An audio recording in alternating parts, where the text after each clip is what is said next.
تو ربیع الاول شریف کا ببرکت مہینہ جو ہے وہ موجود آ رہا ہے.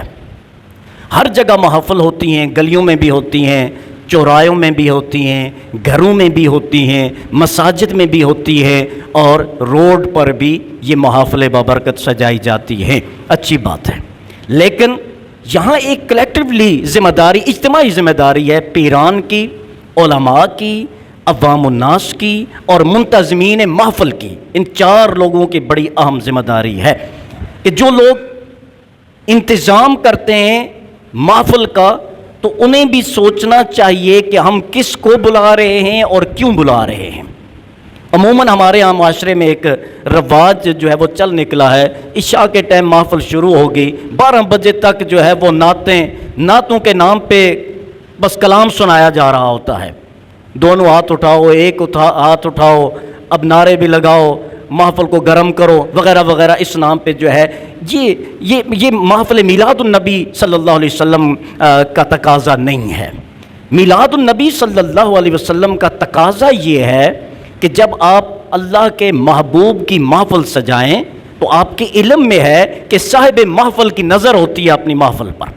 جس کی آپ محفل سجاتے ہیں اس کی نظر ہوتی ہے اپنی محفل سجانے والوں پر بھی، اور شرکائے محفل پر بھی، اور جو اس محفل کو آرگنائز کر رہے ہوتے ہیں ان پر بھی صاحب محفل کی نظر ہوتی ہے. تو پھر ہمیں اس عقیدے اور اس یقین کے ساتھ نبی محتشم صلی اللہ علیہ وسلم کی ولادت باسعادت کی محفل سجانی چاہیے کہ ہمارے آقا صلی اللہ علیہ وسلم ہماری محفل کا مشاہدہ فرما رہے ہیں. اور پھر اگر ہم نعت خوان بلاتے ہیں تو وہ نعت خوان بلائے جائیں جو صحیح کلام پڑھیں، جس میں نعت رسول مقبول صلی اللہ علیہ وسلم واقعتاً جو ہے وہ بیان ہوئی ہو. ایسا نہیں کہ مسجد میں بیٹھا یا محفل میں بیٹھا نعت خوان ایسا کلام پڑھ رہا ہے کہ سننے والے اس کو کسی گانے کی صورت میں لے کے جو ہے جھوم رہے ہوں. یہ چیز جو ہے وہ غلط ہے، ناجائز ہے. پہلی بات.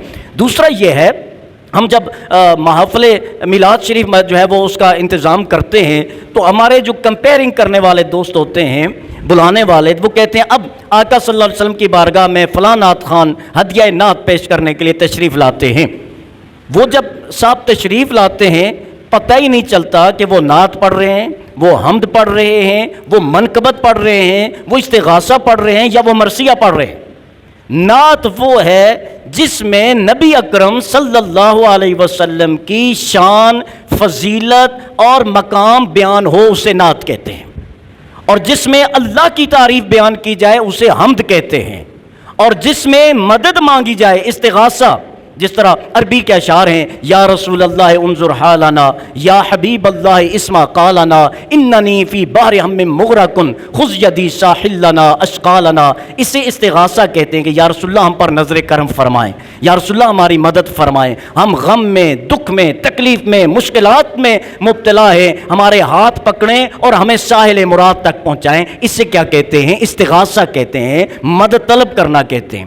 اور منقبت نبی محتشم صلی اللہ علیہ وسلم کے علاوہ کسی صحابی کی شان بیان کرنا، کسی ولی کی شان بیان کرنا، کسی بھی شخص کی شان بیان کرنا، اسے منقبت کہتے ہیں. اور تیسرا کیا ہے؟ چوتھا مرثیہ. مرثیہ اسے کہتے ہیں کہ کوئی فوت ہو گیا ہے اور اس کی باتیں یاد کر کے جو ہے اس کو یاد کرنا، یہ کیا کہا جاتا ہے؟ مرثیہ کہا جاتا ہے. تو کم از کم وہ دوست احباب جو نعت خوانی کے پیشہ سے تعلق رکھتے ہیں انہیں یہ فرق پتہ ہونا چاہیے کہ ہم نے نعت پڑھنی ہے، منقبت پڑھنی ہے، استغاثہ پڑھنا ہے یا ہم نے مرثیہ پڑھنا ہے، تاکہ پتہ تو چلے کہ وہ کر کیا رہا ہے. ایک بات. دوسری بات یہ ہے، ہمارے احباب جو ہے پیران اعظام بھی تشریف فرما ہوتے ہیں، علماء بھی تشریف فرما ہوتے ہیں، اور پتہ نہیں کیا کیا ان محافل میں ہوتا ہے، لیکن ہم میں سے کوئی بولنے کو تیار نہیں ہوتا. یہ بہت بڑی ذمہ داری ہے. اور اگر وہ میرے خیال ہے میں نے پچھلے جمعہ پر بھی عرض کیا تھا، اللہ نے فرشتوں کو حکم دیا کہ فلاں بستی کو ملیامیٹ کر دو، عذاب سے دو چار کرو. تو فرشتے عرض کرنے لگے مالک الملک، اس بستی میں فلاں نیک اور پارسا بندہ بھی موجود ہے. اللہ نے فرمایا کہ پہلے اسی کے گھر کو تباہ اور برباد کرو، کیونکہ میرے احکامات کی خلاف ورزی ہوتے ہوئے وہ دیکھتا رہا لیکن اس کے باوجود وہ خاموش رہا ہے. لہٰذا خاموشی کے جرم میں پہلے اس کو تباہ کرو، بعد میں نافرمانوں کو تباہ کرنا.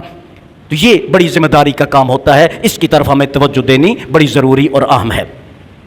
اب یہ باتیں جو ہے لگاتار یہودیوں کی کارستانیاں جو ہے اللہ بیان فرما رہا ہے. وہ کبھی مسلمانوں کا مذاق اڑاتے ہیں، کبھی مسلمانوں کے پیغمبر صلی اللہ علیہ وسلم کی شان میں گستاخی کرتے ہیں، کبھی قرآن کی بے حرمتی کرتے ہیں، کبھی آذان کی بے حرمتی کرتے ہیں، کبھی اسلام کی گستاخی کر رہے ہوتے ہیں. تو یہاں تک تو بات اس انداز میں تھی. اللہ فرماتا ہے وہ اتنے بدبخت ہیں، وہ اتنے نالائق ہیں، وہ اتنے گستاخ ہیں، وہ اتنے جری ہو چکے ہیں کہ وہ اب اللہ کی شان میں بھی ڈائریکٹ گستاخی کر رہے ہیں. اور انہوں نے کیا کہا؟ وقالت الیہود، واللہ فرماتا ہے یہودیوں نے کہا ید اللہ مغلولہ، اللہ کے ہاتھ بندھے ہوئے، نعوذ باللہ من ذالک. کیوں آپ جانتے ہیں جب مکہ مکرمہ سے مسلمان صحابہ کرام رضوان اللہ تعالیٰ علیہ مجمعین مدینہ طیبہ ہجرت فرما گئے تو مسلمانوں کی مالی حالت جو ہے وہ قابل رحم تھی. ظاہر ہے وطن بھی چھوڑ دیا، کاروبار بھی چھوڑ دیے، تجارت بھی چھوڑ دی، رشتہ دار بھی چھوڑ دیے، تنے تنہا اپنے محبوب صلی اللہ علیہ وسلم کی محبت اور اسلام کی محبت میں سب کچھ قربان کر کے مدینہ طیبہ جو ہے وہ پہنچ گئے. اور پھر جب زکوٰۃ کا حکم نازل ہوا اور قرآن کی یہ آیہ مبارکہ نازل ہوئی من یقرض اللہ قرضا حسنا، کہ جو اللہ کو قرض حسنا دے گا فَيُضَاعِفَ لَهُ، اللہ اس کو دگنا لوٹائے گا، دگنا عطا فرمائے گا. جب یہ آیت سنی تو یہود جو ہے وہ مذاق کرنے لگے کہ دیکھیں مسلمان اپنے آپ کو بڑے سچا سمجھتے تھے، وہ تو یہ کہتے تھے الیس اللہ بأحکم الحاکمین، اللہ سارے بادشاہوں کا بادشاہ ہے، اور یہ دیکھیں ان کا رب قرض مانگ رہا ہے، نعوذ باللہ من ذالک.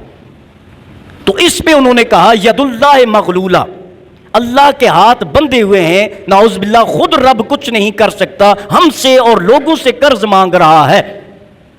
اب آپ غور فرمائیں، یہ یہودیوں کا وتیرہ ہے، اللہ پر بھی نعوذ باللہ اعتراض کرنا. اللہ نے کیا ارشاد فرمایا؟ غلت ایدیہم، ہاتھ ان کے بندھے ہوئے ہیں، ان کے ہاتھ باندھ دیے گئے ہیں، ان کے ہاتھ جکڑ دیے گئے. وَلُعِنُوا بِمَا قَالُوا، جو انہوں نے کہا اس کے سبب اللہ نے ان پر لعنت فرما دی، لعنت بھی ہوئی اور ان کے ہاتھ بھی باندھ دیے گئے ہیں. بل یداہ مبسوطتان، اللہ کے تو دونوں ہاتھ کھلے ہیں، ینفق کیف یشاء، اللہ جیسے چاہتا ہے خرچ فرماتا ہے. یہ ان کے سوال کا جواب دیا. اب ایک بات آپ غور فرمائیں، یہودیوں نے مسلمانوں پہ طنز کیا کہ یہ چونکہ غریب اور فقیر ہیں، رب فرماتا ہے کہ اللہ کو قرض دو، تو لہٰذا نعوذ باللہ ان کا رب بھی کیا ہے، اس کے پاس بھی نعوذ باللہ ثم نعوذ باللہ، چونکہ آیت میں رب نے بیان فرمایا ہوا ہے تو مفہوم آپ کی خدمت میں عرض کر رہا ہوں کہ اللہ بھی جو ہے اس کے پاس بھی نعوذ باللہ کچھ نہیں ہے، دونوں ہاتھ جو ہے باندھے ہوئے. عربی میں مغلول الید اس شخص کو کہتے ہیں جو بخیل ہو، اور مبسوط الید اس شخص کو کہتے ہیں جو سخی ہو. تو انہوں نے یہاں یہ بتایا کہ اللہ کے ہاتھ مغلولہ، یعنی کہ اللہ کے ہاتھ میں کچھ نہیں ہے، یا نعوذ باللہ رب بخیل ہے، دے نہیں رہا، قرض کا کہہ رہا ہے. تو اللہ نے ارشاد فرمایا